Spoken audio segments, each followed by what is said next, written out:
Okay, I'm going to get started this morning by welcoming everyone. Welcome to Wat Tung Yu. Nice to see all of you guys here. Welcome to everyone online as well. Sawadee Kap. Today is our third day of a 5-day course that I'm teaching here titled The Foundation and the Path to Enlightenment. I realize some of you guys might be just coming in for the morning or whatever amount of time you would like to be here, but just know that there's a 5-day course here that you guys are welcome to stick around for as long as you like. Today, what I'm going to be doing is I'm going to be starting with meditation to guide you guys in a meditation session.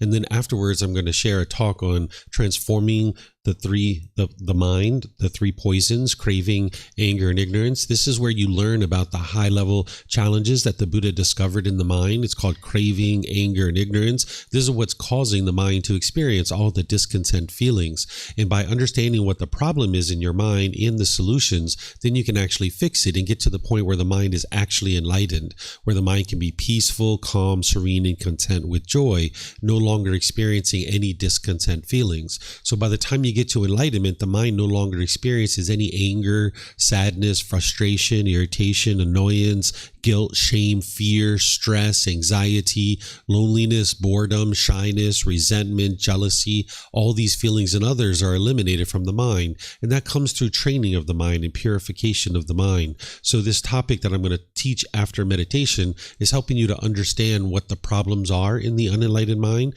and then how to actually fix it and how to remedy it through training of the mind.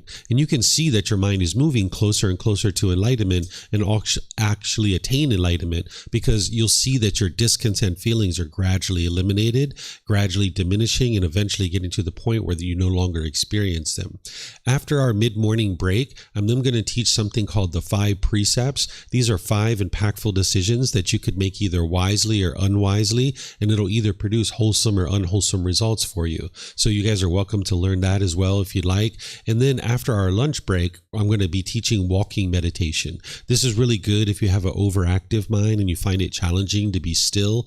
Walking meditation can be really helpful for you. So I'm going to be teaching all of those things and others tomorrow and Friday. We even have a tour on Friday where students are invited to go out to some temples outside the city, and I tour students around, teaching them about the artwork and the architecture, the symbolism of a temple through the teachings of the Buddha. So you guys can join any of these events that you'd like, because they're all available for you at no cost.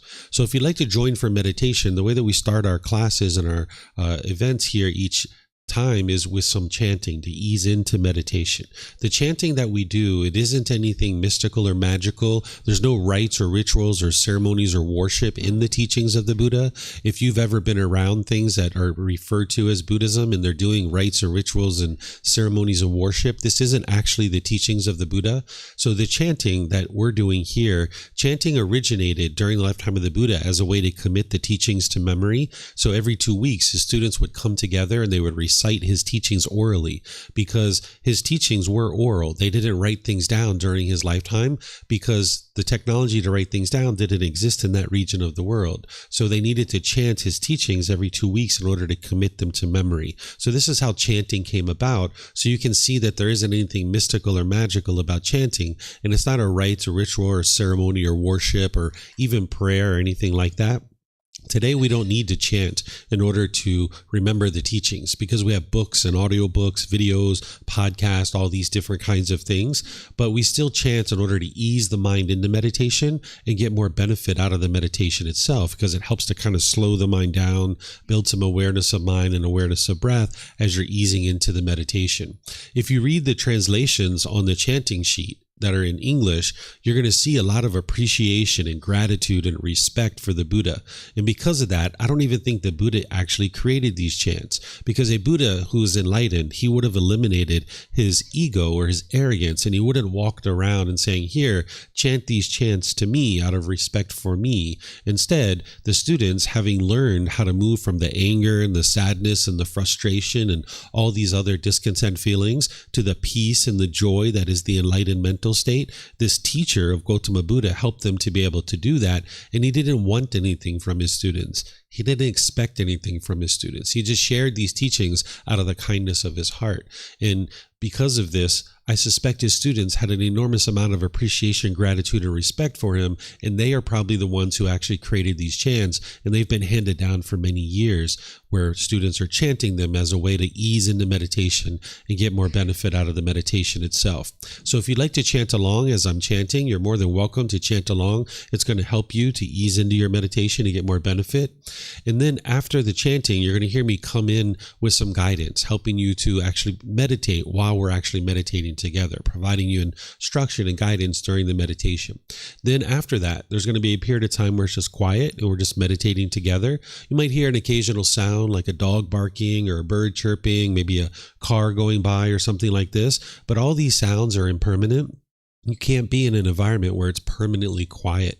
So when you hear any kind of sounds or anything like this, you're going to hear as part of the guidance that I give you that you can just bring your mind back to the breath each time. You don't need to be annoyed or frustrated. If you have a craving for things to be quiet permanently, then when you hear a sound, which is just impermanence, then your mind will experience the annoyment. But this is the mind causing it itself, which you guys are going to learn about today as part of our talk. Then after that period of time where it's quiet, we're going to come out of the meditation with some more chanting, and then that's where I'll start today's talk. In terms of your body position for meditation, there's actually 4 positions that the Buddha taught. There's seated, lying, standing, and walking positions. But oftentimes students are learning in the seated position. So I'll give you guys some guidance on the seated position to be able to help you with that. So if you're sitting on the floor in a chair, maybe if you're at home, you're on a sofa or a bench or a wheelchair or something like this, you can sit however you're comfortable. There isn't just one way to sit because everybody's body is a little bit different. So we're going to find different things to be comfortable. So the guidance that I provide you here is just to kind of give you suggestions of things you might consider in order to help yourself to get even more comfortable. It's not something that everybody needs to sit in exactly the same way. So if you're on the floor, you might have some cushions under your rear. This will kind of soften your seat. And then you would like to just lightly cross your legs. If you have your legs real tight, this can impede the circulation and it'll cause pain in the lower body. Some people like to put their legs off the mat. This gets the hips up in the air and it lessens the angle at the hips, the knees, and the ankles. So some people like to do it that way. The Buddha put his right hand over his left with his thumbs together, and he put this into his lap. If this is comfortable for you, you could use it. But again, it's not about everyone doing it exactly the same way. There's other options here as well. Some people like to put their palms on their thighs or on their knees. Some people put their palms up. Some people rest their hands comfortably in their lap. So you can really sit however you're comfortable. For anybody who's sitting in a chair or on a bench or sofa or in a wheelchair, you can also sit however you like. Some people like to put their feet flat on the floor or lightly cross at the ankles, but you can see me sitting in a chair here with my legs crossed, so you could really sit however you're comfortable. And then the hands and the arms, you can also put those wherever you're comfortable. It's nice if the upper body is erect with the sternum up and the shoulders back. This will keep the mind attentive and alert during the meditation because this is a dedicated, active, purposeful training session where you're eliminating certain unwholesome qualities from the mind and you're cultivating certain wholesome qualities in the mind. So you would like your mind to be attentive and alert during the meditation so that you can actively train it to eliminate certain unwholesome qualities and cultivate certain wholesome qualities. It also helps you with your breath because with your sternum up and your shoulders back, it'll help you to breathe in through the nose and out through the nose more easily. So again, I'm going to ease us into meditation with some chanting, which you guys are welcome to join in on. And then I'll come back in with some guidance to help you.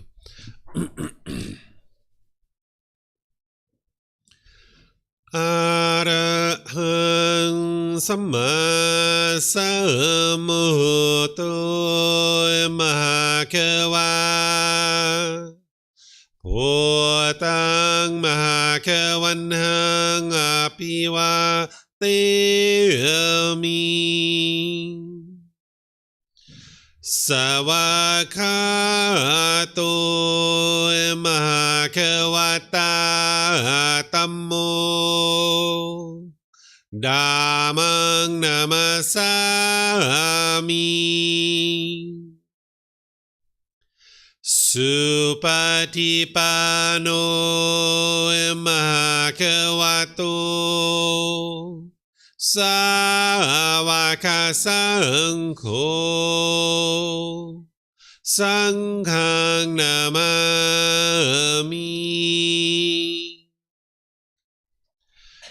นะโมตัสสะภะคะวะโตอะระหะโตสัมมาสัมพุทธัสสะนะโมตัสสะภะคะวะโต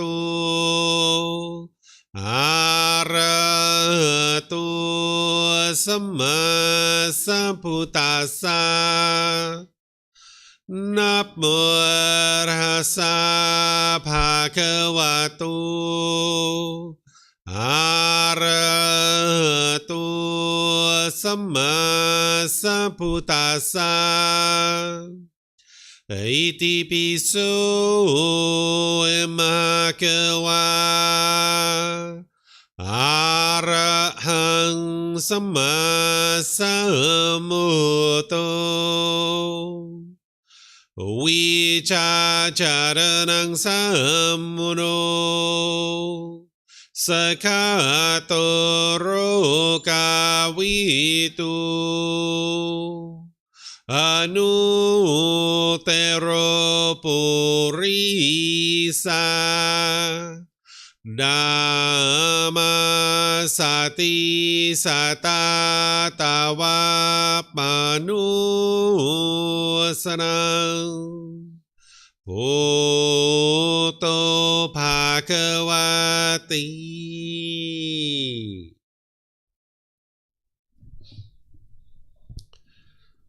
Okay, with the lower body and hands and arms comfortable, in the upper body erect. Just close the eyes and start breathing in through the nose and out through the nose. Here you're just looking to establish the breath. A nice, natural, steady, consistent breath. Not forced or controlled. Just a gradual inhale through the nose, experiencing the full breath. And then whenever you're ready, exhale out through the nose. Breathing in and out. Breathing in and out. Your breath may not match up with the guidance that I'm providing, and that's okay. This is your practice. I'm just here for guidance. You can use this voice as a reminder that whenever you get to the next inhale, breathe in naturally through the nose, developing a nice, natural, steady, consistent breath. And then whenever you're ready, exhale out through the nose, experiencing the full breath. Breathing in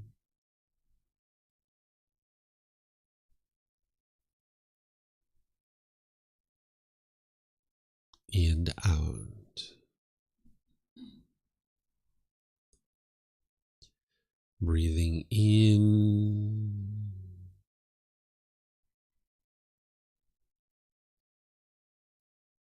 and out.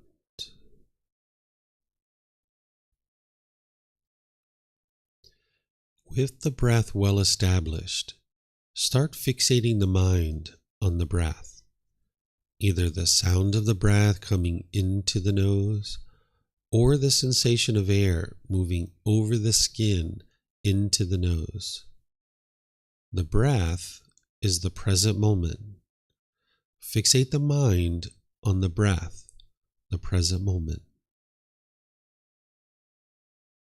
Breathing in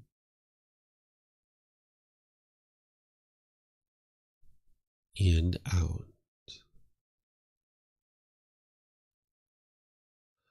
Breathing in and out.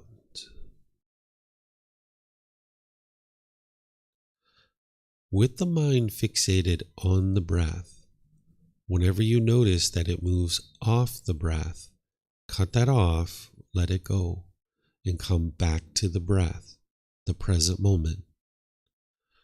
No need to observe the thought, label it, judge it, analyze it, or even try to figure out where it's coming from. Whenever you notice that the mind is moved off the breath, cut that off, let it go, and come back to the breath, the present moment. Breathing in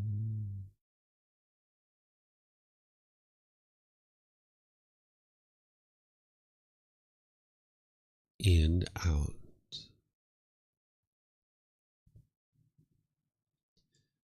Breathing in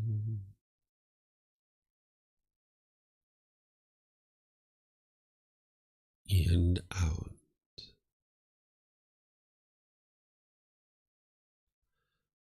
I'm going to be quiet now and let you do this work of focusing on the breath, cutting off and letting go anytime the mind moves off the breath. You have nowhere to go. There's nothing to do. No one needs you right now. This is your time to focus on the breath. Breathing in and out.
Arahang Samma Sambuddho Mahakawa Potang Makawanang Apiwateyami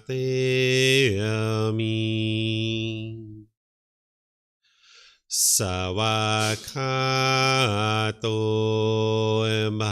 Bhagavata Tammo Dhammang Namasami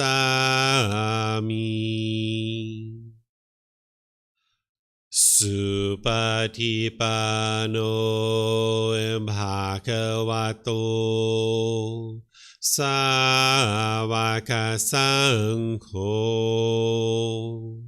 Sanghang Namami Namo Rasa Bhagavato Arahato Samma Sambuddhassa Namo Rasa Bhagavato Arahato Samma Sambuddhassa Namo Rasa Bhagavato Arahato Samma Sambuddhassa Iti Piso Mahakawa Arahang Samma Sambuddho Vicacaranang Sammuno Sakato Rokavitu Anutero Purisa Dhamma Sati Satatava Manusanang Oto Bhagavati.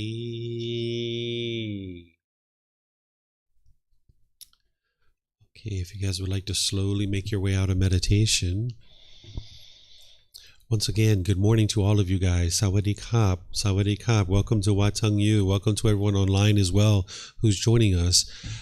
Just for those of you guys that are here for the first time at the temple, I'm going to share a few things with you to help you feel even more comfortable here at the temple.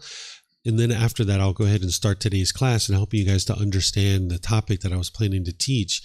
Here in the back of the room, the very last two doors, there's bathrooms that you're welcome to help yourself to use at any time. Feel free to get up and use the restrooms, make yourself comfortable. There's even restrooms outside the classroom. If you go out to the parking lot, you're going to see signs that'll take you around to the main temple bathrooms, so you can feel free to use these at any time that you like. We have refreshments and snacks and things like that over here on the table that you're welcome to help yourself to any of those. Those are provided by our students, so feel free to dig into any of that stuff if you like any water or snacks or anything else that might be over there. So the Buddha, he discovered how to train his mind to get to this enlightened mental state where the mind is peaceful, calm, serene, and content with joy. By the time you train your mind to get to enlightenment, you no longer experience any discontent feelings. The Buddha eliminated all the anger, sadness, frustration, irritation, annoyance, guilt, shame, fear, stress, anxiety, loneliness, boredom, shyness, resentment, jealousy. All these feelings and others are completely eliminated from the enlightened mind. Oftentimes we think that it's other people that's causing these feelings. This is what you might firmly believe right now. But what you can understand is that it's your own mind that's causing these feelings. And when you understand that your own mind is causing these feelings, then you can understand that you can actually eliminate them through training of the mind. Not only do you eliminate discontent feelings by the time the mind gets to enlightenment, but the mind's going to be performing optimally. So therefore, you'll be experiencing focus, concentration, clarity, and deep memory. You'll notice that your personal and professional relationships are really blossoming because you're not being bitter and harsh and hostile in your relationships any longer. You'll get to the point where you're not even in a bad mood, that your mind is always uplifted, it's bright, it's radiant, it's joyful. And again, this comes through training of the mind. The Buddha discovered these 10 individual pollutions in the mind that are referred to as the 10 fetters. These 10 pollutions can be learned and understood, and then the Buddha provided the tools and techniques of how to eliminate these from the mind. And when you understand his teachings and you apply them in your day-to-day life, you can actually train your mind to uproot the causes and conditions that are producing these feelings. So nothing in the teachings of the Buddha are about belief. You're not believing a bunch of things and then hoping something good happens when you die. That's not what his teachings are about. You're actually learning, you're examining and investigating his teachings. You are reflecting on them to independently verify whether they're true or they're false. And then you're practicing his teachings, integrating these tools and techniques into your day-to-day life so that you can train your mind and uproot these pollutions out of the mind. We refer to these pollutions as the fetters because during the lifetime of the Buddha, if you were a prisoner and they were trying to keep you confined to a certain area, they would attach a fetter around your ankle. What a fetter is a shackle and a chain and a ball, and this keep you trapped in a particular area. They would have you kind of in a field and everybody would just be kind of hanging out there. Where today we put prisoners in jail cells and prison cells and things like this. But during that time frame, they would attach a fetter to your ankle. So when he discovered these pollutions in the mind and how to uproot them, he described them as fetters because these pollutions are keeping the mind trapped in the unenlightened state, continuing to experience anger and sadness and frustration over and over and over again. But when we talk about these fetters or these pollutions from a higher level, we refer to them as the three poisons of craving, anger, and ignorance. But these boil down into deeper detail. So what I'm going to do today is I'm going to share with you the three poisons or the three unwholesome roots or the three fires, helping you understand some of the problems that you're experiencing within your own mind. And then I'm going to share with you the solutions of how to fix this. And as I mentioned to you, none of the teachings of the Buddha are based in belief. So as I'm sharing teachings with you today, you should never believe anything that I'm sharing. When I'm teaching you, you're going to hear me explaining examples of what you're experiencing in day-to-day life, and I'm going to be explaining that through these teachings. And you'll be able to reflect on that to independently verify that what I'm sharing with you is true. That's how you'll know that what I'm sharing with you is the truth, is that you've had direct experiences in your life with your various discontent feelings and in your relationships and all these other things. And as I'm explaining these to you, you're going to be able to hear examples that I'm sharing with you that exactly explains what it is that you're experiencing on a day-to-day basis. And then as we go in our class today, if you would like to ask questions to get clarification on anything that I'm teaching you, you can ask all those questions to be able to help you to learn more. If you're here at the temple, we have microphones in the white bowl up here in front of the camera. All you need to do is get a microphone. We can pass them around. And all you do is turn on the microphone by pressing the gray button. You'll see the lights come on, and then you just hold it up to your chin, and we'll be able to hear you here at the temple, and they'll be able to hear you online. If you speak here without a microphone, nobody will be able to hear you online. So it's helpful if you use a microphone. And you can keep these microphones with you because you might have more than one question, or someone around you might have a question, and you can just share the microphone with the people around you. And then for those of you guys that are online, if you'd like to ask questions, you can put that into Facebook, YouTube, or Zoom in the comment section, and I'll be able to see that. Or in Zoom, you can electronically raise your hand, unmute your microphone, and then ask your question that way, and we'll be able to hear you here and throughout the live stream as well. So to help you guys understand this topic of the three poisons, or the three unwholesome roots, or the three fires, the first thing is to help you understand what they are from a high level, just what they are. And I'll share this with you, and then we'll go into more detail about them. So the three poisons, or the three unwholesome roots, or the three fires, these are also known as the defilements, or the pollutions of the mind. This is a high-level description of what's plaguing the unenlightened mind and why you keep experiencing anger and sadness and frustration and all these other discontent feelings over and over and over again.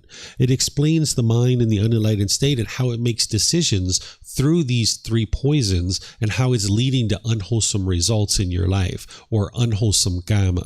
You might have heard the word karma used before, or the word karma is from the Pali language. The word karma is from the Sanskrit language, and people will tend to use that. That's a very popular way to understand this. But the people who study the original teachings of the Buddha will tend to use the word karma, which is from the Pali language. This isn't anything mystical or magical. It's not punishments or rewards. There's no being overseeing this. That's not what this is about. It's not even about who's to blame or who's at fault. It's really a cause and effect, or action and result. It's the results of your decisions. That when you make decisions wisely or unwisely, it's going to produce either wholesome results or unwholesome results. And when you're making decisions through these three poisons, either craving, anger, ignorance, it's going to produce unwholesome results in your life. Oftentimes what we do in the unenlightened state with a lack of wisdom is whenever we experience anything unwholesome in our life, you might blame this on other people. But the more that you look at this closely, you can see that anything you're experiencing in life is coming from the decisions that you're making.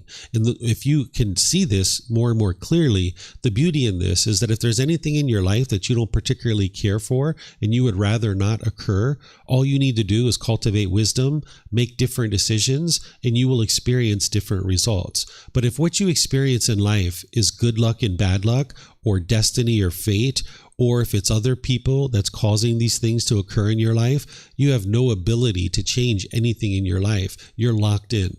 And this is a defeating perspective of how to approach life. But if you can understand that what you experience in life is coming from decisions that you're making, and you're not always making wise decisions, therefore you're experiencing unwholesome results or unwholesome karma.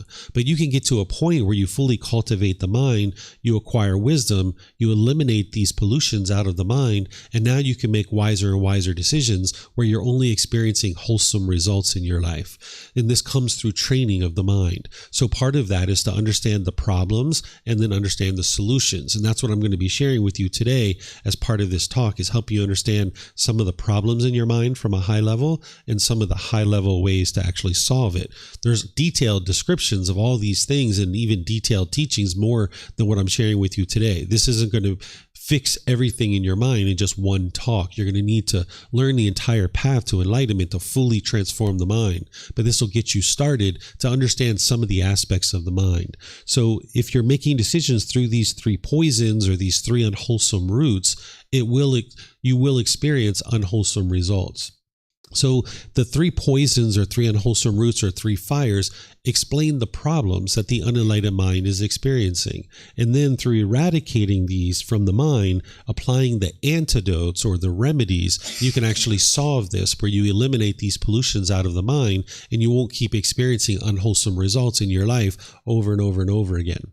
So while the unwholesome roots or the three poisons or these defilements, these three fires are known as the three poisons, three unwholesome roots or three fires, when we talk about the antidotes or the remedies to these are referred to as the wholesome roots, because when you make decisions through the wholesome roots, you will experience wholesome results in your day-to-day life. So what I'm going to do is I'm going to explain to you these at a high level, and then we're going to go into each one in detail, and then we'll talk about the solutions when we go into each one in detail. But first, let me just explain the three of these to you from a high level so you kind of have a wider perspective of this before we drill into the detail. So there's these three poisons, or three unwholesome roots, or three fires. They're referred to as craving, anger, and ignorance, or some people refer to them as greed, hatred, and delusion. What the craving or the desire attachment is, this is where the mind in the unenlightened state has a longing yearning. It chases after the objects of its affection. It has like an unquenchable thirst, where the mind thinks that the next new shiny object waiting around the corner is going to provide lasting satisfaction. So the mind chases after this thing. And if the mind gets what it wants, it gets pleasant feelings like happiness, excitement, elation, thrill, exhilaration, euphoria. But if the mind doesn't get what it wants, then it experiences the anger and the sadness, the frustration, the irritation, the annoyance, guilt, shame, fear, stress, anxiety. These are very painful for the mind to experience. So the mind is longing, yearning, chasing after things, wanting things to be a certain way. This is like an unquenchable thirst. When the mind is experiencing certain painful feelings, the mind thinks, I know how to solve this. Let me chase after some more money. Let me get some more money. That's what'll solve it. Or, oh, I know what I need, a bigger house or a nicer car. Let me chase that for a while. Or, oh, I know what I need, a new job. Let me chase that. That'll fix everything. So what the mind is doing with its craving, desire, attachment, the wants and expectations is it's seeking satisfaction externally. It thinks that some external object is going to provide lasting satisfaction. So it chases and chases and chases. And again, if it gets what it wants, it gets pleasant feelings like happiness, excitement, and others. But if it doesn't get what it wants, it gets painful feelings like anger, sadness, and frustration. And now when this anger is arising, the mind will falsely believe that that anger is coming from something external. And what you might be doing is when you feel those painful feelings is you might be pushing people away out of your life. You might be pushing your friends or your family out of your life, thinking that that's going to solve the problem. But you can see that that didn't solve the problem, because when you push those people out of your life, you still get angry, you still get annoyed, you still get frustrated. If they were the real cause of your anger, then when you push them out of your life, you wouldn't have any more anger. But when you push people or you push situations out of your life, this is because the mind's trying to create an environment where you're getting what you want. And this person isn't doing what you want or you expect. So by pushing them away, the mind thinks that it's solving its problem. But it's not, because the real problem is the craving within your own mind. So as long as you're pushing people away or you're pushing the situation away, this isn't going to solve the problem. Or the next thing that the mind will do when it's having this anger and these painful feelings of frustration and irritation in others, and it falsely believes the problem is external, you might be bitter and harsh and hostile towards people through your intentions, your speech, and your actions. It's almost like an animal growling and roaring at another animal. It's like the mind is trying to fear this other being into doing things your way. Because once again, the mind's trying to get those cravings fulfilled. It's trying to get what it wants. And it thinks if I'm bitter and harsh and hostile to this person, then I can get what I want. And the mind thinks that that's going to solve the problem. But that's not going to solve the problem, because the problem is the craving. It's not this external thing. Or the third thing that you might do, if you're not pushing people away or being bitter, harsh, and hostile, you might put your expectations on people and try to control them and force them to do things your way. And now they feel pressured and they might leave out of your life. So this is why you might be experiencing broken relationships over and over and over again, because it's only a matter of time before somebody does something that you don't want them to do. And now you push them away, or you're bitter, harsh, and hostile with them, or you put your expectations on them. And in this situation, you can't live harmoniously with all beings around you. So this anger arising, the mind with this third poison of ignorance or unknowing of true reality is falsely believing that the problem is external. This ignorance, or what I refer to as unknowing of true reality, because while a lot of people use this word ignorance, in my opinion, this is a derogatory word. It's a diminishing word. The Buddha wouldn't have degraded and diminished people, because people are translating his words over into English. A better way to think about this is a lack of wisdom. or confusion or misunderstanding or misperception, the unknowing of true reality, that the mind just doesn't understand what it doesn't understand. With this unknowing of true reality or this ignorance, the mind firmly believes that other people are causing you to be angry. You might have been in arguments with people where you were adamantly trying to convince them that they have to stop doing what they're doing because what they're doing is causing you to be angry. But what you can come to understand through these teachings and independently verify is that it's your own mind that's causing these feelings. And as long as you keep going around with this unknowing of true reality, this lack of wisdom, believing that it's something external that's causing these feelings, you will never actually solve them. You will continue to be angry and frustrated and irritated the rest of your life. But there's actually an escape for all of this. You can get to the point where you no longer experience anger and sadness and frustration and guilt and shame and fear and all these other discontent feelings. So the teachings of the Buddha will guide you in how to train your mind to eliminate these feelings so that you can get to a point where you can be peaceful and joyful with all beings around you and live harmoniously. But this comes through training of the mind and not believing the teachings, but through actually learning, examining, and investigating, through reflecting to independently verify, and through practice of the teachings, integrating these tools and techniques into your life to uproot these pollutions and get them out of the mind. So now what I'm going to do is I'm going to go into each one of these individually, and I'm going to pause and open up the questions when we get to each one of them so that you guys can ask me any questions you'd like to be able to independently verify this and get clarification for yourself. So this first one, we're going to go into more details and we're going to really focus on the solutions here. And as I'm describing any of these things and you start hearing some of the things that you're actually doing as part of your life, you don't have to feel bad. You don't have to feel guilty or shameful. You're not necessarily a bad person. This is what every unenlightened mind does, these types of things that I'm describing. So if these type of things are the things that you're actually doing in your day-to-day life, no need to feel guilty or shameful about that. Just understand that this is what the mind does with its lack of wisdom and its lack of training. And now there's an opportunity for you to be able to learn and grow and evolve and become a better and better human being where you're no longer being bitter and harsh and hostile in your relationships any longer. Because it's not fun to sit around and feel that grief and sadness and misery and despair that the mind experiences in the unenlightened state. You can opt out of all of this and you can get to the point where your mind's just always peaceful and always joyful. So here, this first poison or this first pollution, this first unwholesome root is craving, desire, attachment, wants, and expectation. This is the longing, the yearning that the mind does, the chasing after the objects of its affection. It's like an unquenchable thirst. The mind thinks that the next new shiny object waiting around the corner is going to provide lasting satisfaction. The mind is seeking satisfaction and fulfillment externally and is trying to grab onto these things thinking that this is going to provide you lasting satisfaction. So the mind chases and chases and chases. It might be more money or a bigger car, a nicer house, a better job. There's no problem with these things. It's when the mind is longing, yearning for it, forming its inner feelings based on whether you get this or not. So if you've ever been in the mall and you saw a brand new pair of shoes in the window and you were like, brand new pair of shoes. Yes, yes, yes. Oh, I can't wait to get those on my feet. Oh, it's going to be so great. I want those shoes so badly. And now you go into the store. If they have your size and you can put on the shoes and you can purchase them, you feel so happy and excited. Yay, I got what I wanted. But if you go into the store and they don't have your size, you might be frustrated or angry or irritated or annoyed because your mind's not getting what you want, right?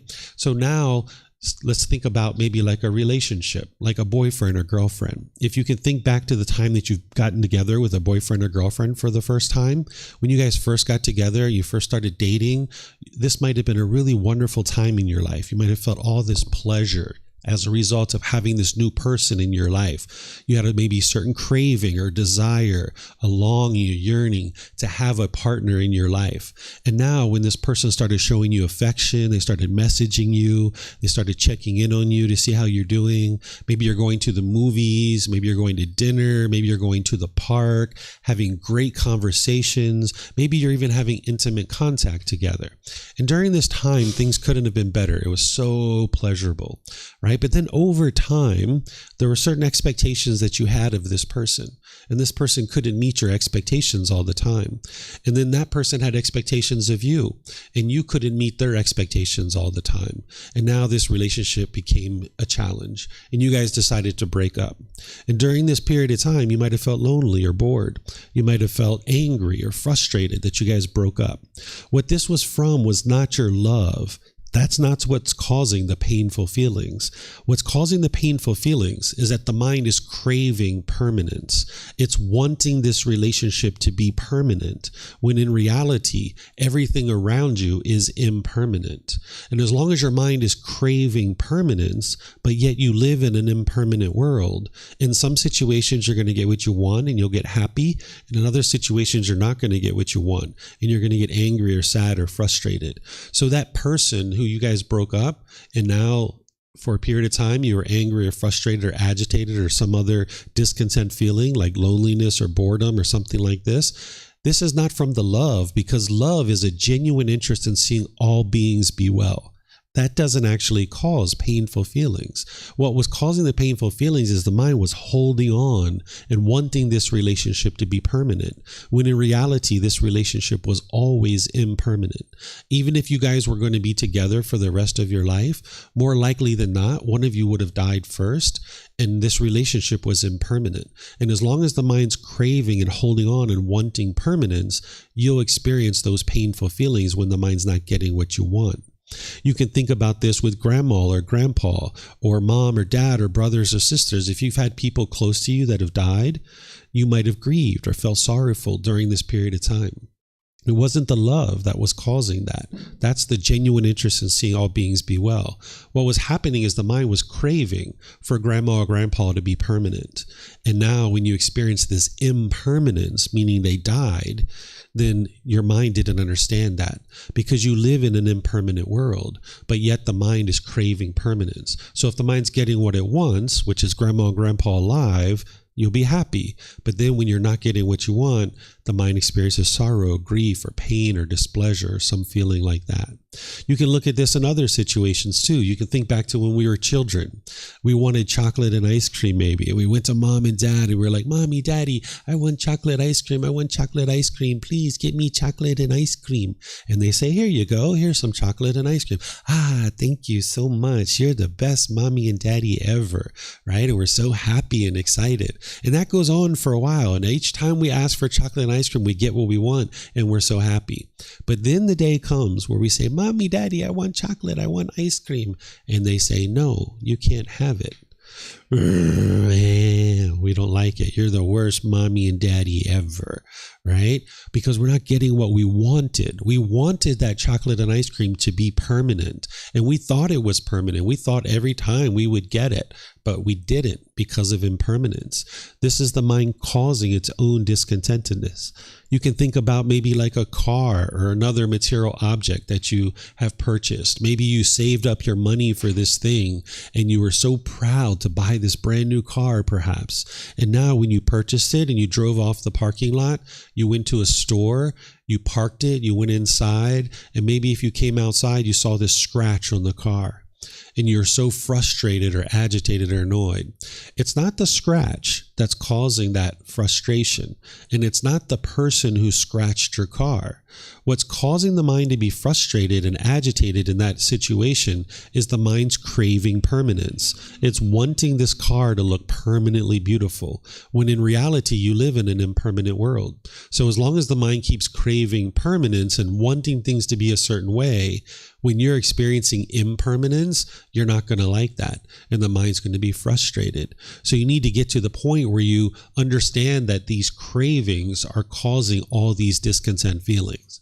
And now you can work to eliminate this from their mind, where you're not chasing and longing, yearning, and forming your inner feelings based on this thing. It even can happen with simple stuff. You might look at the sun and you get so excited, but then when it rains, you get frustrated or agitated. This is how you can see it's not other people that's causing you to be angry, because there's no other person involved in this situation, right? If you look at the sun and you're happy and excited, and then when it rains, you feel frustrated or annoyed, there's not even a person involved. It's not mom and dad or brothers and sisters who are causing you to be angry. It's not your life partner. It's not your children or people like this. It's not the outside world. It's what's going on within your own mind, and you can actually solve this. You might get really happy when your bank account's up here, right? But then when it goes down here, you feel frustrated or agitated or annoyed. Once again, there's not even a person involved. So you can see that it's your own mind that's causing these feelings.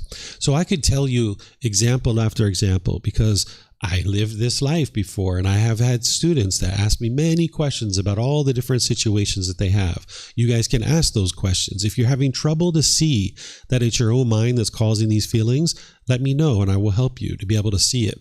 Because you can take a moment right here, if you like, and think about the most recent time where you've been angry or frustrated or agitated or annoyed.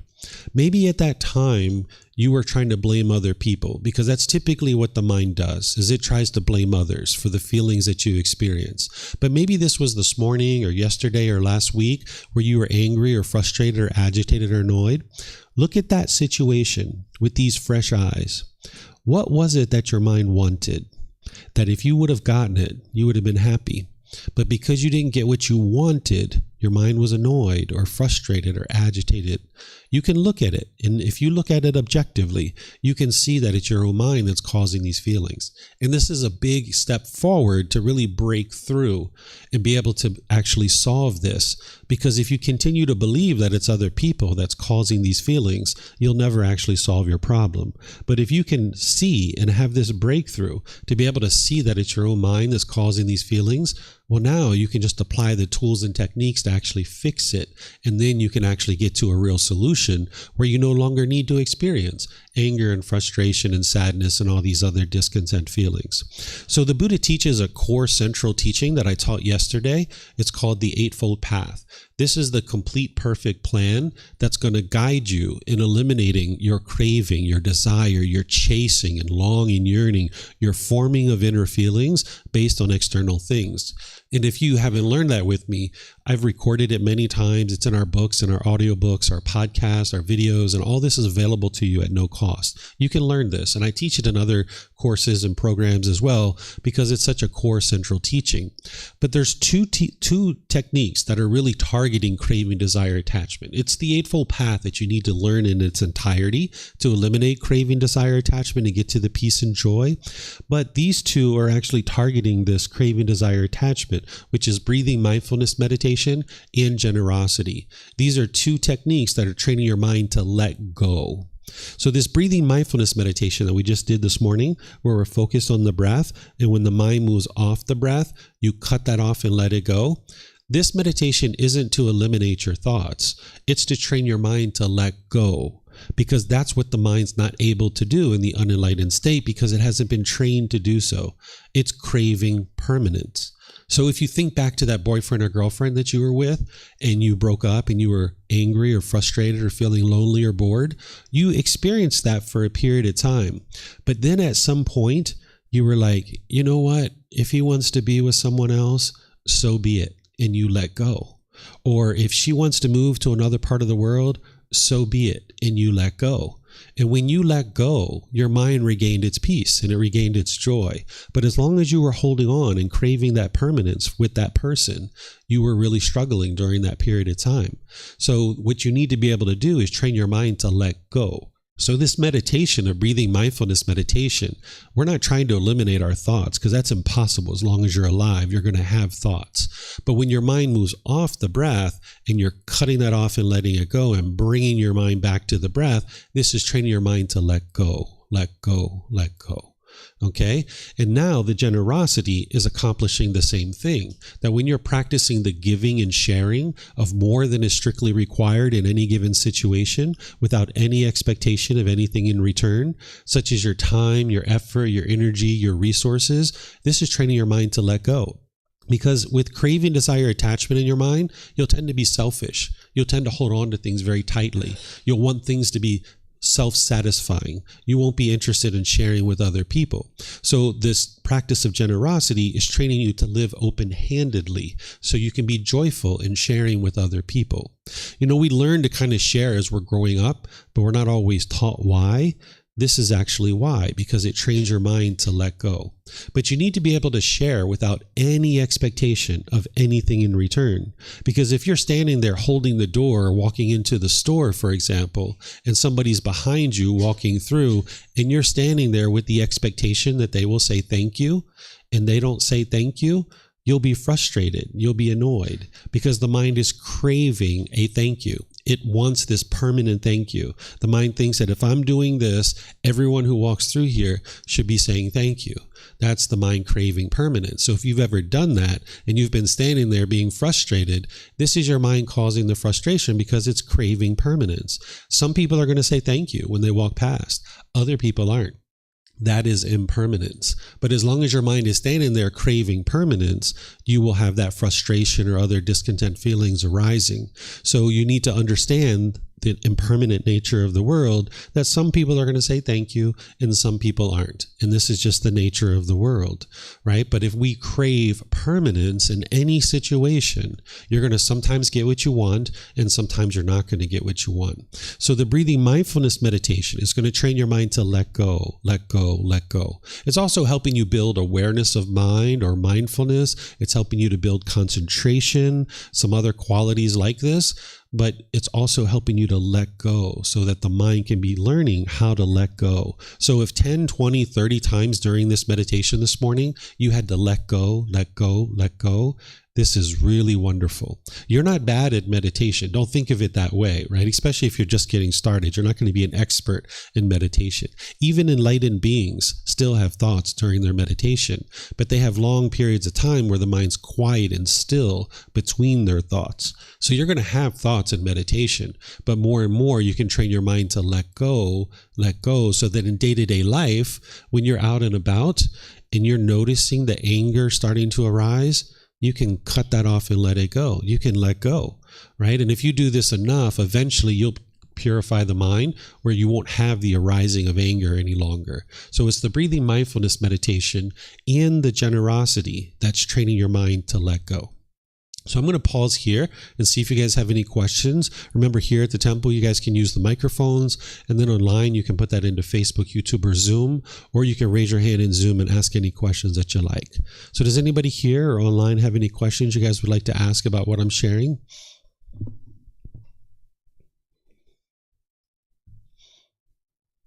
No questions? Okay, let me check online here.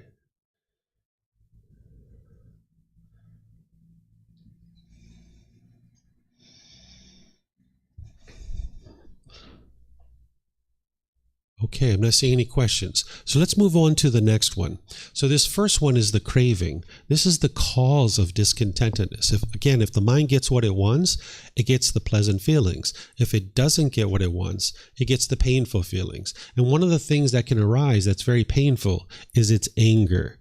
And when the anger is arising, this is the hostility, the bitterness, the agitation, the annoyance. The mind oftentimes becomes unskillful through its intentions, its speech, and its actions, because the mind firmly believes from something external. And because it's very painful for the mind to experience, it tends to lash out at other people, and it becomes unskillful. And then you damage your relationships, because when you put out anger, hatred, and ill will, or any of those other lesser versions like frustration, agitation, annoyance, through your intentions, your speech, and your actions, you're just damaging your relationships. You're causing harm, so this harm is going to come back to you. So if you look at the relationships where you're bitter, harsh, and hostile, you'll see that those people are bitter and harsh and hostile with you too. But you can get to a point where you've cultivated the mind and you've trained the mind where you no longer have anger, where you no longer have this bitterness and hostility, where you can be loving and kind with all beings around you. You need to be able to cultivate the mind and train the mind to have what's called loving kindness. What loving kindness is a genuine interest in seeing all beings be well. Because when this anger is arising, as I mentioned, you're going to want to push people away.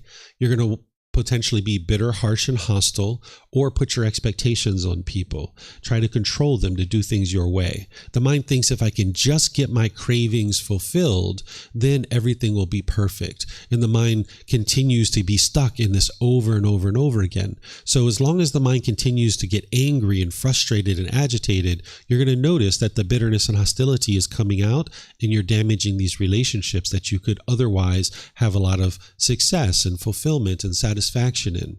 So what we do is we do loving kindness meditation. This is essentially rewiring the mind to be loving and kind. It's a very different meditation than what we just did this morning, but it's one that I teach in the various courses and retreats and all the various programs that I share to help you guys understand what this meditation is and then to actually practice it, where you can be loving and kind with all the beings around you. Because not everyone's going to do things your way. If you can only love people who do things your way, then you're only going to really be able to love one person in the world. Do you know who that is? Yourself, right? That's the only person that's going to do things your way. Everybody else in the world, because of impermanence, is going to do things differently than you. But sometimes what the mind thinks is that you can only love people or you can only like people who do things your way. So what you need to be able to do is separate the person from the choices and decisions that they make, where you can disagree with mom and dad's choices and decisions while still loving them as a person. Or you can disagree with your brothers and sisters' choices and decisions and then still love them as a person. Because what love is a genuine interest in seeing all beings be well. And not everybody's going to make decisions your way. So if you can only love people who do things your way, that means you can only love yourself. And that's probably challenging for you to do sometimes too, because you probably put some difficult things on your own mind, being bitter and harsh and hostile or degrading and negative to yourself. So what you would like to do is understand this universal truth of impermanence, that everybody's going to make decisions differently than you. And it's not that your decisions are right and other people's are wrong. It's just a different decision. There's more than one way to solve any particular challenge. But if your mind has ego or arrogance in your mind, you'll think your way is the right way and everybody else's is the wrong way. And that's the way that the mind goes through the world. And now when you see people doing things in a certain way, you'll judge what they're doing is wrong, your way is right. Now you disagree with them. They're not doing it your way. You'll be bitter and harsh and hostile because you're not getting your cravings fulfilled. There's not just one way to do things in the world. Any particular issue or challenge, there's multiple ways to solve that. So you would like to cultivate this loving kindness where you have a genuine interest in seeing all beings be well. And this comes through cultivation of the mind with loving kindness meditation, because people are going to be bitter and harsh and hostile in your life. You're not going to ever get to a point where everybody is treating you with kindness and respect. Even when you're enlightened, you're going to still run across the occasional person who's bitter, harsh, and hostile. But you can get to the point where you don't expect and crave everyone to function a certain way. And you can just understand that that person is choosing to do that, and that's their decisions. And it doesn't need to affect your mind. But right now, if you have a craving for everyone to treat you a certain way, when someone doesn't treat you that way, you'll be angry and you'll be frustrated. But it's not possible for everyone to treat you the way that you want them to treat you. You would have to go around and train 8 billion people to do things your way. And this is just not possible, right? You'd have to have a massive training program. And there's new beings being born all the time. This would be really burdensome to be able to do this. I mean, you'd need to have books and training classes and videos, and you'd have to really spread this out throughout the entire world. And everyone would have to agree that your way is the right way, right? So this is not practical. Or you could just train your own mind. And if you train your mind, then you can actually get to the peace and the joy. So you might have people in your life, or you yourself might be having this anger and this frustration and this bitterness and this hostility. Not only do you need to practice loving kindness meditation, but you're going to need to go out into the world and be loving and kind with people. You can't just meditate your way to being loving and kind. Meditation is like filling up your gas tank. And then you go out into the world and you're loving and kind through your intentions, your speech, and your actions. That's where the real transformation is occurring. So when I was growing up as a child, I had a lot of resentment and bitterness and hostility towards my parents, towards my mom particularly, based on things that happened in our life. And whenever mom and I would get together, it was only a matter of time before fireworks went off, right? Mom would pick up the rubber ball of anger and she'd throw it around the room, and I'd pick up the rubber ball of anger and I'd throw it around the room, and she'd throw it around the room. Next thing you know, we got all these rubber balls bouncing around the room. Huge fireworks, right? Well, when I started training my mind with these teachings, I started doing things differently. That when mom would pick up the rubber ball of anger and throw it around the room, I would just watch it roll to the corner and lose its energy. When I didn't pick up the rubber ball of anger, then the anger dissipated. I kept wanting mom to change. That's what I was doing all through my childhood and early adulthood. I kept wanting other people to change. You might be doing that too. But the way that you create change in your life is you need to change. So I needed to change, and I started training my mind. So when mom picked up the anger and started throwing it around the room, I didn't give it any energy. Where in the past, I would have been angry and bitter and harsh right back. And next thing you know, we got fireworks going off in the room. So there would be situations where she would be talking to me on the phone, and I would see that she's starting to be bitter, harsh, and hostile. Where in the past, I would be angry and bitter right back. I would say things like, Mom, I know that in the past I've been angry and bitter to you, but I'm not going to do that anymore. I'm going to get off the phone and let you think about what it is that you just said, and we'll talk another time. Be well, Mom. I love you. Right? So instead of being bitter and harsh and hostile back, I changed, right? Because mom and I were like in a log jam and everything was locked up and we had all these different problems. So I had to pull out this anger. I had to pull out this hostility. I had to pull out this bitterness and get all these logs to flow. So it's loving kindness meditation in loving kindness in day-to-day life through your intention, speech, and actions is going to allow you to do this. Because there's certain relationships that you have in your life right now that you might be holding on to, and there's a lot of bitterness and hostility and harshness in those relationships. And if you look at that relationship objectively, you're probably not very committed to it, and it would be better if you just let go and you just moved on. That's one of the things that you can do to clean this up. The next thing is you might have certain people in your life that you're more committed to, like I was with my mom and other people in my life, that yeah, we had some bitterness and hostility, but I was willing to do the work and we fixed this. And by the time mom died, there was no harsh words between us for many years. We had a wonderful relationship. So you might have certain relationships that you improve and you work on. But then there's a third category of relationships that as you train your mind with these teachings, that these are new people that you've never even met yet. You don't even know their names right now.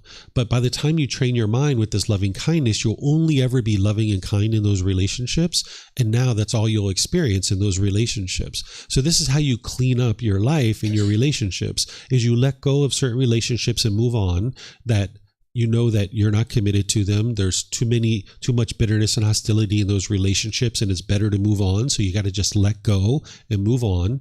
And then there's relationships that you're more committed to. You guys have problems in your relationship, but you need to do some work on your own mind to be able to solve this. And then there's a third category of relationships of brand new people that you haven't even met yet, that you'll only ever be loving and kind in those relationships. And now eventually you'll get to the point where all your relationships will be harmonious, that you won't have this bitterness and harshness and hostility coming back to you. Because if that's what you're putting out with your life partner, with your children, with your parents and your siblings and things like this, that's all going to come back to you. People are going to treat you that same way. So you would like to transform your mind to start being loving and kind and warm and gentle. And as you're putting more and more of that out, that's what will come back to you. It's going to take time for you to train your mind and transform your mind, but over time, this is what will occur. It's going to take some consistent training. And that's why the Buddha has the Eightfold Path, because that's the complete perfect plan to be able to help you train your mind and to be able to transform it. And this is kind of penetrating into the heart of some of that. So I'm going to stop here and see what questions you guys have maybe about this anger or hatred or ill will, these lesser versions. See if you guys have any questions on this. Remember, you can use the microphones, or those of you guys online, you can ask questions as well. Do you guys have any questions? No questions today? Okay. We'll keep on going. Okay, so now the whole reason why all of this is actually occurring is because of this unknowing of true reality, this ignorance, this delusion, this confusion, this lack of wisdom, this misunderstanding, this misperception, that the mind doesn't understand what it doesn't understand. The mind firmly believes in the unenlightened state that it's other people that are causing you to be angry. Like I mentioned, you've probably been in fights and arguments where you're trying to adamantly convince somebody that what they are doing is causing you to be angry, and they had to stop doing what they're doing. But hopefully, if you've been taking some time here to reflect on what I'm sharing, you can see for yourself that it's your own mind that's causing these challenges. Now, that's not to say that the other person isn't doing something unwise, because they very well could be doing something unwise. But that's not what's causing your anger and your frustration. What's causing that is your craving, your desire, your attachment. But with this lack of wisdom in the mind, this confusion and misunderstanding, you won't be able to see that. You'll firmly believe that it's other people that's causing these feelings. So the way that you transform this unknowing of true reality and this lack of wisdom is you cultivate wisdom through investigating, through learning, reflecting, and practicing the teachings of the Buddha. As you're learning and practicing these teachings, you'll be able to cultivate wisdom to be able to see the truth. And that's why you can't believe any of the teachings of the Buddha. Belief will not lead to your awakening to enlightenment. You're going to need to cultivate wisdom. You are your own independent practitioner on a journey to enlightenment. You're not a devotee, you're not a follower or any of these kinds of things. Instead, if you're interested in getting to enlightenment, you need to be your own independent practitioner, where a teacher is essentially like a tour guide.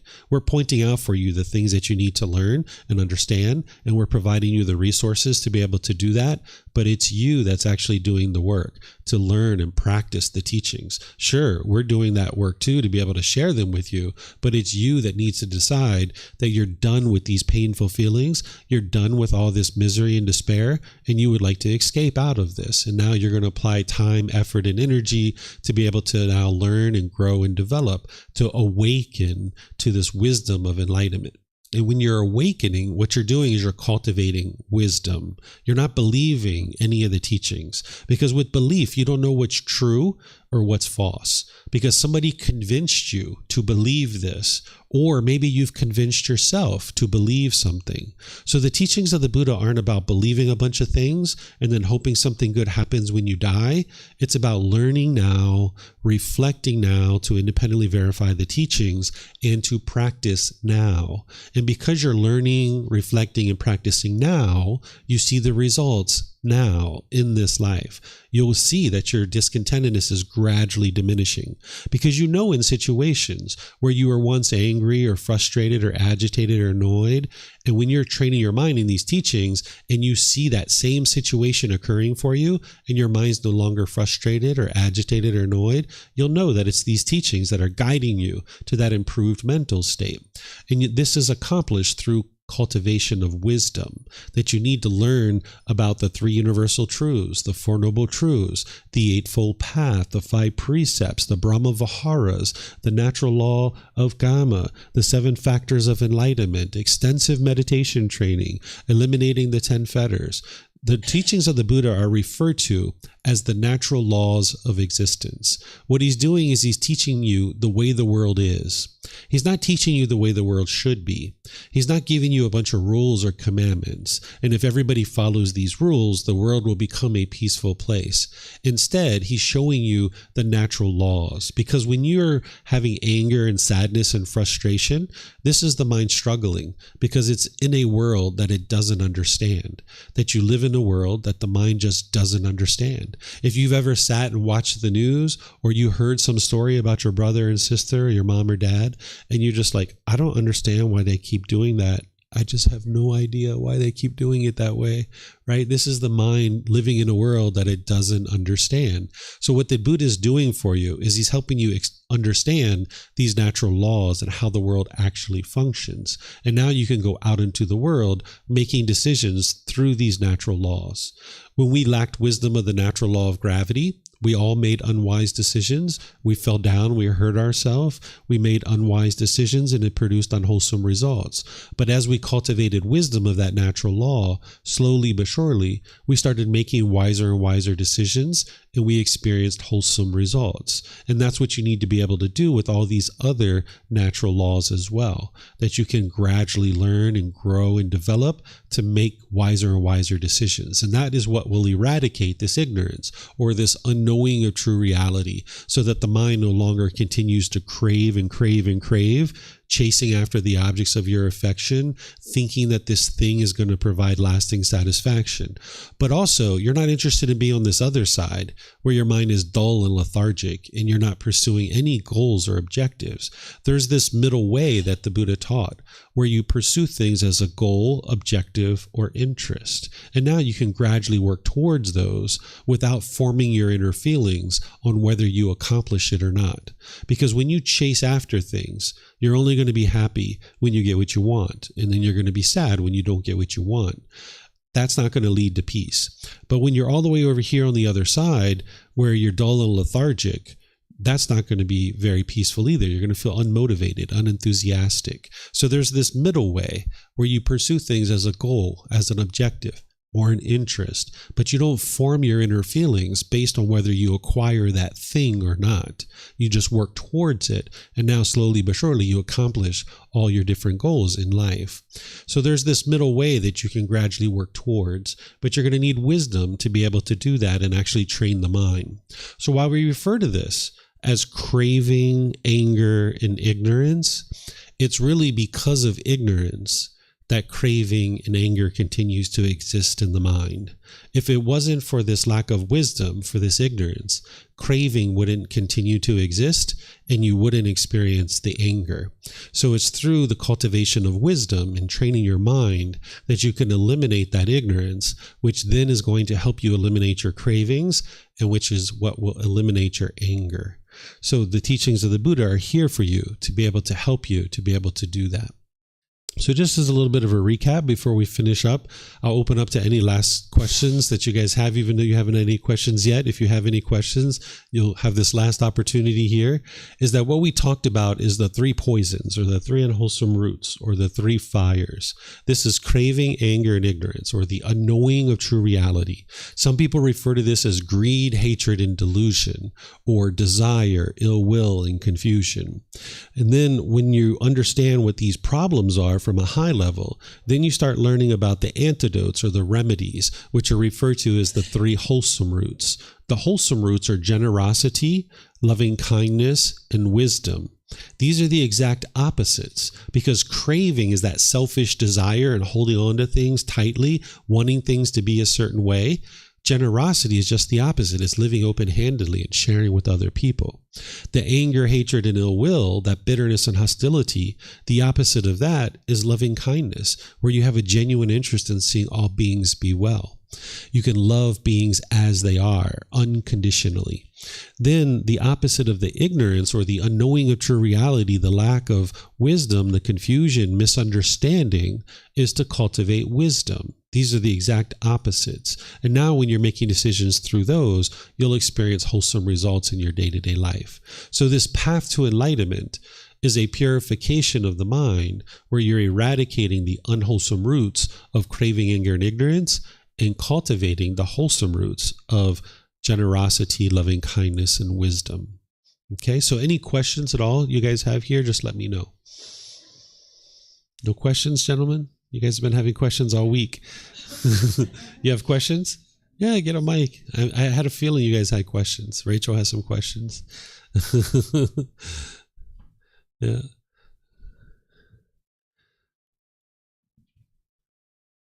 It's just that I don't know if it's not directly this context. Okay, let's focus on this. Okay. But let me hear your question. Maybe it's related somewhat. It's in one slide back. This is Brahma Viharas and 7 factors of enlightenment. Okay, go ahead. And I just wonder if did we cover this in those group teachings, or whether they're included in the this week, or the one comes after next, because I don't have any notes about them. Yeah, if you're studying in the various programs that I teach, you're going to learn these things. But in the foundational course, I don't really teach those because they're later. But I did expose you to the Brahma Viharas. These are 4 healthy mental states. When we were talking about right effort, we were talking about loving kindness, compassion, sympathetic joy, equanimity. But it's okay. You're going to learn those if you're continuing to learn with all the various courses or retreats that I share. And then another detail, I always miss the definition of love. Of what? Of love. Of love. Okay. So let's talk about love a little bit. So in the unenlightened state, the mind typically doesn't understand love. It has craving, desire, attachment, masquerading as love. So what we will do is we will meet somebody. You will be attracted to them physically, maybe intellectually, maybe financially. They have some certain assets. You're attracted to that. For whatever reason, you're attracted to this person. And now you guys get to know each other. And as you guys get to know each other, you get to a point at whatever time, maybe a month or two, and you say to them, I've fallen in love with you. I love you. And they say, oh, I love you too. And now we're in love. We've fallen in love, right? And now everything's so great. But then as time goes on, they're not doing what you want anymore. And now you say, I've fallen out of love with you. We need to break up. I don't love you anymore. You haven't actually experienced love in that situation. There might be love there, but that's not actually love. What that is craving, desire, attachment. That is, if you do everything the way I want you to do it, I will say I love you because you're meeting my expectations. I want these certain things of you and you're doing those things. So now I will say I love you and I will function as if I love you and I will tell you that I love you. But when you stop doing things that my way, then I don't love you anymore. I've fallen out of love with you. But this isn't love. This is craving, desire, attachment. What the mind is essentially saying is, I love you, therefore I want you to be with me because you make me happy. This is attachment. This is my feelings are attached to you. I can only be happy when you're with me. And when you're away from me, I feel miserable. This isn't actual love. This is craving, desire, attachment, masquerading as love. What true love is unconditional, that I love you as you are. I don't want anything from you. I don't expect anything from you. I don't fall in love with you, and I don't fall out of love with you. I just love you as you are. You didn't do anything to earn my love, so therefore there's nothing you can do for me to stop loving you. I just love you as you are, which means I have a genuine interest in seeing you be well. That's it. That's what love is, a genuine interest in seeing you be well. And that means you can love everybody in the world. Even if somebody murdered your mom, you could still love them. You might not sit down to dinner with them and invite them over to your house, right? You disagree with their choices and decisions. You disagree with the choice that they made, but the person, you can love the person, meaning you have a genuine interest in seeing this person be well. And maybe they need to go to jail. Maybe they need to go get rehab. Maybe they need to learn some things, but you don't have to hate them. By hating them, it's only harming your own mind. Sometimes what we do when we experience life, we have certain expectations. We want people to be a certain way. And again, if they do it our way, you're happy. And if they don't do it your way, you'll be angry and frustrated. And now because your expectations aren't getting met, you get angry at this person. And now you hold on to that anger. And the mind thinks that you're getting back at the other person by holding on to your anger. Right? But you're not actually getting back at that other person. All you're doing is holding on to a hot coal and you're trying to burn somebody else with that hot coal. And now you're just harming yourself. That's all you're doing. So when somebody does something you disagree with, you don't have to hate them. You can just understand like, okay, they're making decisions differently than me. I wouldn't have done that, but I can still love the person, meaning I can have a genuine interest in seeing this person be well. This is unconditional love, where you just love them as they are, meaning you have a genuine interest to just see them be well. And that's where you can get to satisfying and fulfilling relationships. Because, like, for example, if you dislike somebody, that dislike is not coming from the other person. That might be what you think. The reason why you dislike that person is because you have an expectation of them and you want them to be a certain way.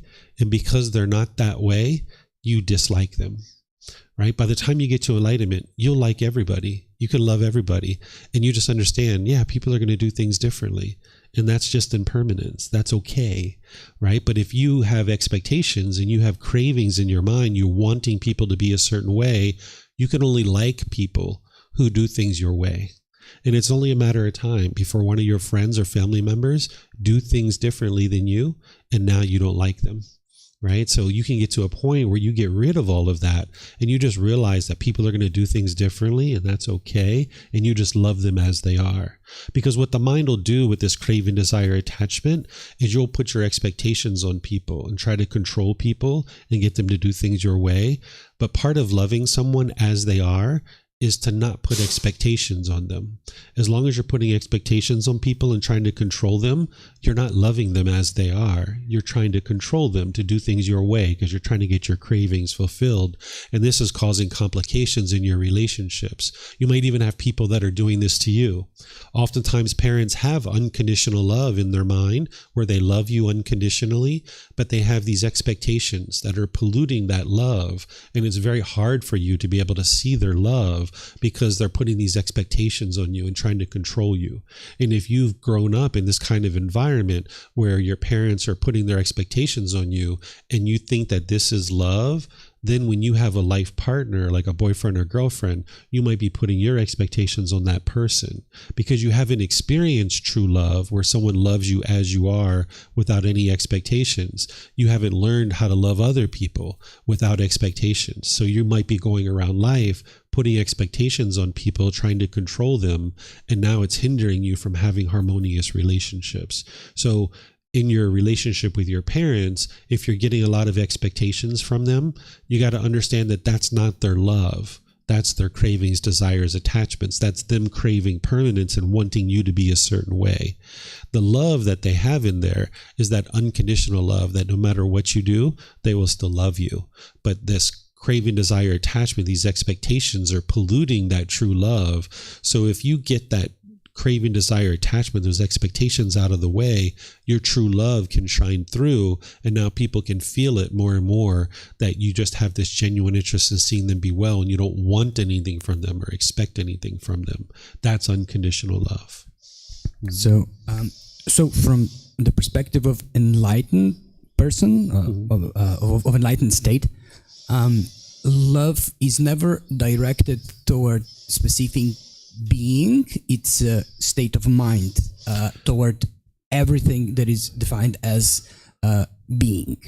Exactly. Getting correctly. Love is not a feeling. This is one of the big misunderstandings. People think love is a feeling because it's craving, desire, attachment that is producing those pleasant feelings that you have when you're around someone, and someone thinks that's the love, but that's not actually the love. That's just the pleasant feeling, the happiness, the excitement that you have when you're around this person.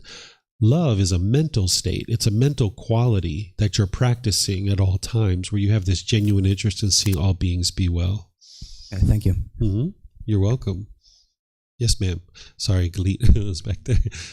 Go ahead, Galit. Rachel's patient. Not that you aren't, but she's being patient. I just want to piggyback on that, right on the topic that you just talked about. Mm-hmm. So if our good old parents, everybody has at some point or another issues with parents. If we are understanding that it's their expectations of us that is creating the unconditional love in a way, and then at a certain point we decide that it's not for us, that we don't want to deal with that anymore because it's creating too much stress and burden in our own relationships, or it's affecting our own new families, for example. If we are detaching, does that mean that and are okay with it, and like there is no relationship? Does that mean that we're not really dealing with it, with the whole issue? We're just pushing away? Or does it mean that, could it mean that we are okay with just letting them go and do their own thing, even if they are our parents. Okay. So detaching doesn't mean that you end the relationship. That's not what detaching means. That's sometimes what people think it means. What detachment means is that you're not forming your inner feelings based on this thing, right? So like I grew up with some expectations. My family around the age of 17 were putting all these expectations on me. And I was hanging out with a lot of guy friends, and they were like, why don't you get a girlfriend? You're always hanging out with your guy friends. You should get a girlfriend. So I thought about that for a few months, and I was like, all right, I'll go get a girlfriend. So I went and got a girlfriend. And then I was hanging out with her for a while. And then they were like, why are you always hanging out with your girlfriend? Why don't you hang out with us? And I was like, man, you can't make these people happy, right? So I was like, I'm not going to follow their expectations anymore. I'm just going to do what I would like to do. And life just got better and better, because up to that point, I was trying to fulfill their expectations and I felt controlled. But when I got rid of that, when I detached, when I stopped trying to fulfill their expectations, realizing that I just needed to create the life that I was interested in living, then life got really peaceful. I still had relationships with my family members. I just didn't form feelings and emotions based on them. That when they were like, you should do it this way and you should do it that way and you should do it that way, just left, walked away or changed the topic to another aspect of the discussion or something like this. I didn't sit there and adopt their expectations as what I wanted for my life. I knew that I had certain goals and objectives and I was working towards those. And while I listened to what my family was saying, I never adopted their expectations of me. Instead, I just pursued my own goals. So if you have a parent that is putting their expectations on you, you can learn how to still have that relationship, but just basically ignore their expectations. Just change the subject, just smile, just move on to the next thing, just choose to walk away or whatever it is that you're choosing to do. But it doesn't mean you have to end the relationship. Mm-hmm. Thank you. Mm-hmm. Anything else? Oh, Rachel. Yeah. You have a question, ma'am? Yeah, if you can get the microphone, we'll go with Rachel and then come back to you. Hi. Oh, okay. Sorry. No, go ahead. Your mic's on. Go for it. Thank you have the power of the mic. Thank you for your patience. Yeah.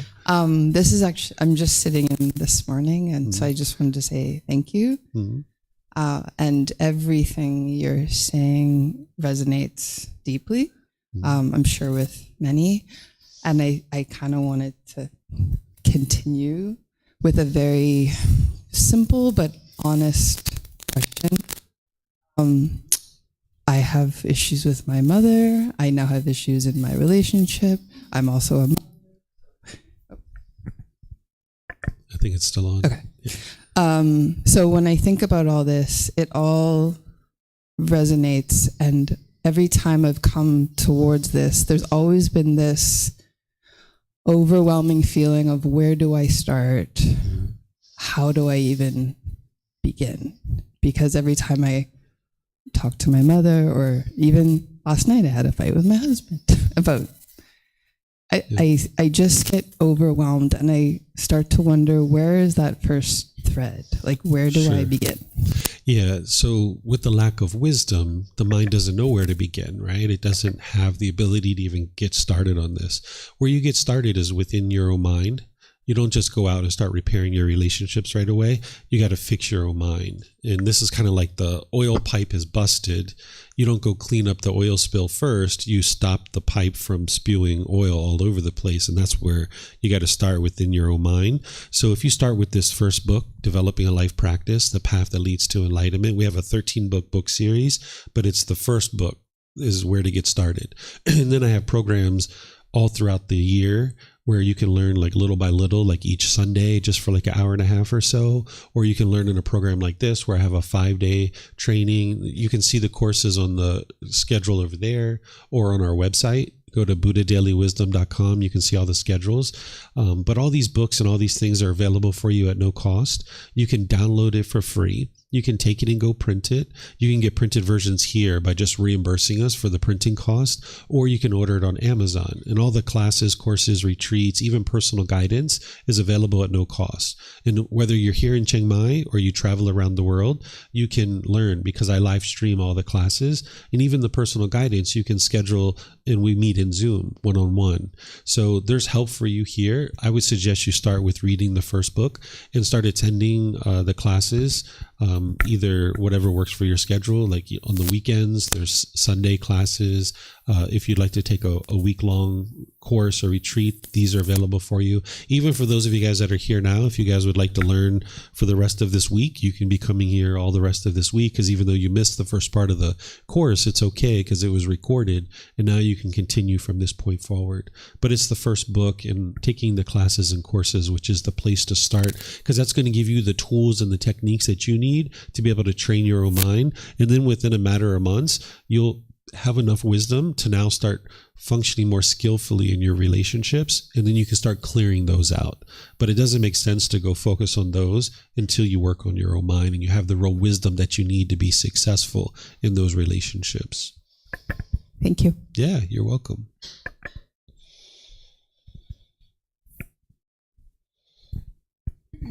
My experiences, I guess, are directly related to craving and ignorance leading to anger. It's through the sense bases. It's mostly through the ears and through the eyes. I have two situations that maybe I can explain to you so you can maybe help me. But I notice I used to have an extreme craving, and I would expect my surrounding to be peaceful. Like in terms of sound, like I expected things to be quiet. I expected other people to be calm.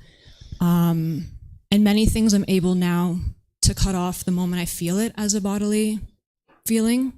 A lot of the times I can cut it off at feelings, but there's something I'm continuously struggling with that I cannot cut off at all. I'm finding it very challenging.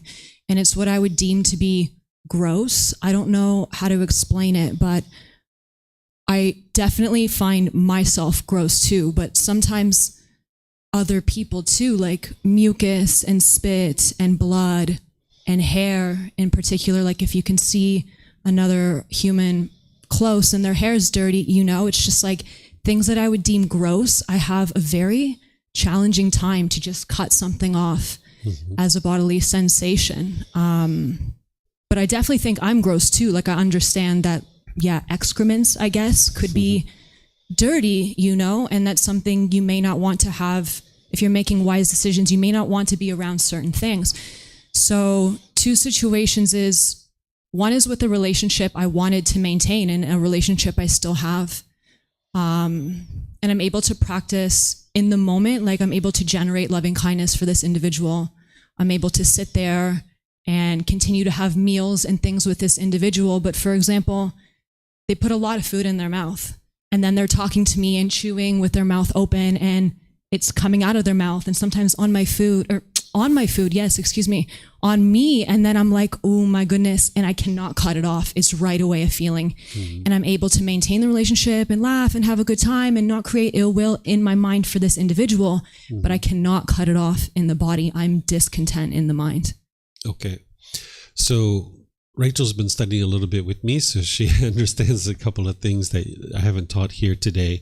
So what we experience with this craving, desire, attachment, it's called central desire, where the mind is longing, yearning. That's what we've been talking about so far. But this is happening through your senses, your eyes, your ears, your nose, your tongue, your body, and the mind itself. The mind is longing, yearning for agreeable contact. That's how your mind interacts with the world, is through the eyes, ears, nose, tongue, and the body. And when you get agreeable contact, when your cravings are getting fulfilled, you get those pleasant feelings.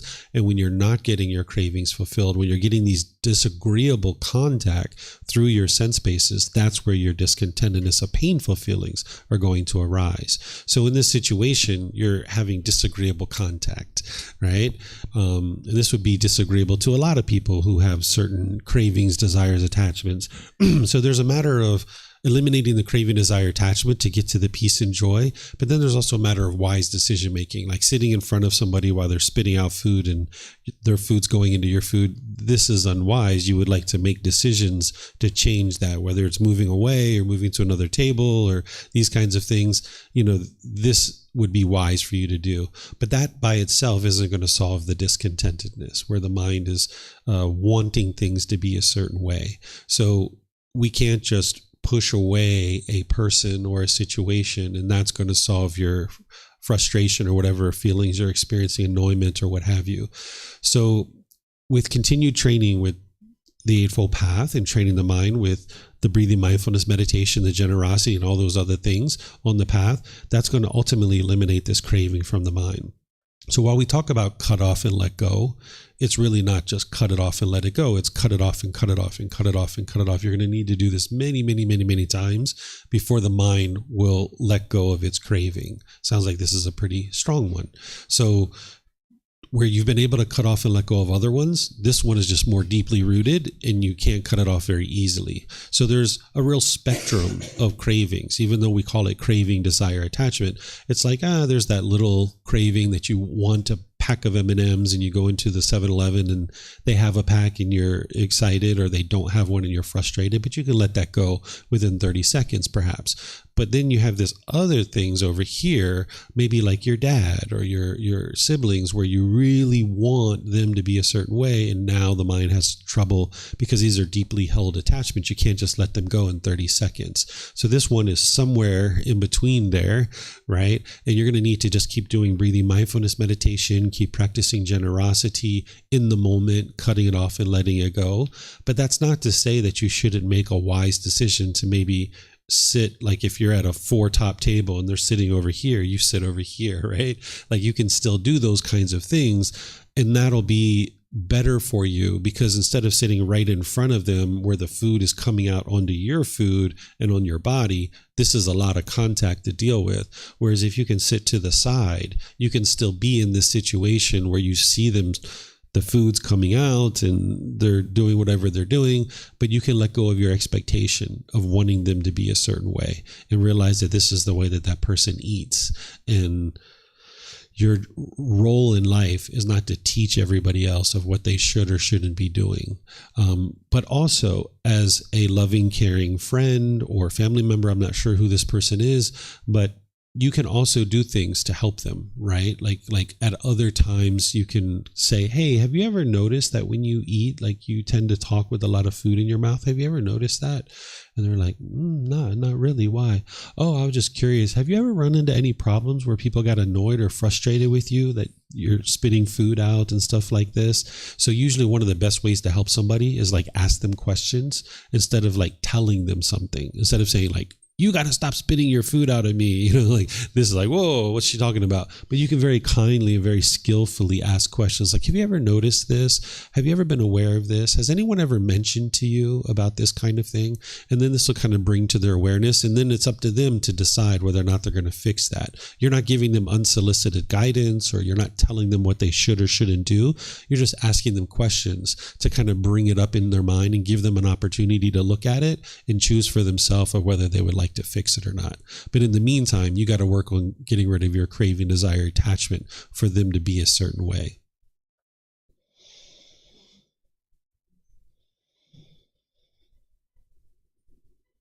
Yeah, that was helpful. Thank you. And I definitely understand.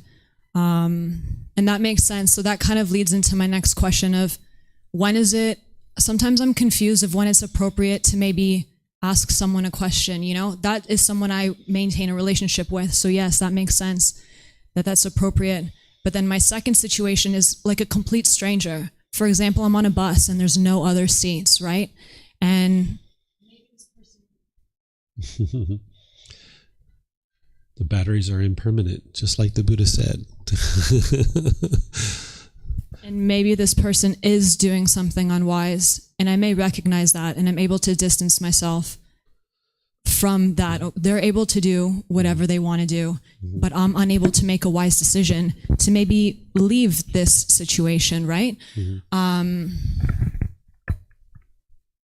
Yeah, so that's something I'm going to have to practice. But overall is a lot of that, like my conceit and my ego thinking that I am better than this person and, well, I know how to behave in public better than this person. Is it a lot of like my conceit that's adding to my frustration and craving? Yeah, that I'm better than you. That's the conceit, putting yourself above people. That's the conceit. So when you're in a situation like that, where you're sitting on a bus and you're next to somebody and they're doing something that you consider to be unwise, if you're becoming discontent, this is because of the craving, desire, attachment. And you would like to look at this situation. Is this something that is truly harming me, like physical harm or something like this? Because it's probably not. It's probably just the mind wanting them to be a certain way. Like, let's just say they were listening to music without headphones, right? Where socially, we tend to listen to music with headphones when we're in a public space because we're not interested in having our stuff go to other people. But some people don't do that. Right? So if you're sitting there getting annoyed and frustrated, it's important to understand that that annoyment and frustration is because the mind's craving permanence and wanting this person to be a certain way. It doesn't get solved by you getting up and moving to another person. That annoyment doesn't get solved by you getting up and moving. That's aversion. That's pushing the situation away.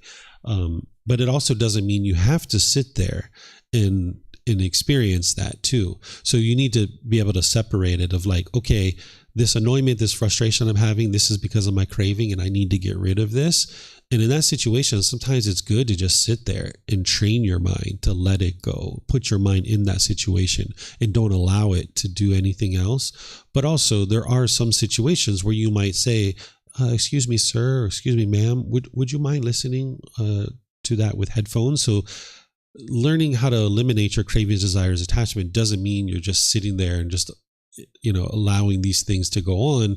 But at the same time, asking this person to use headphones isn't going to solve your annoyment and your frustration. So you got to be able to look at these things and decide what's the best decision. Should I get up and move to another seat if there's one available? Should I ask them to use some headphones? Is it better for my mind because of this annoyment to let go of this craving by just sitting here and just allowing this to continue to go on?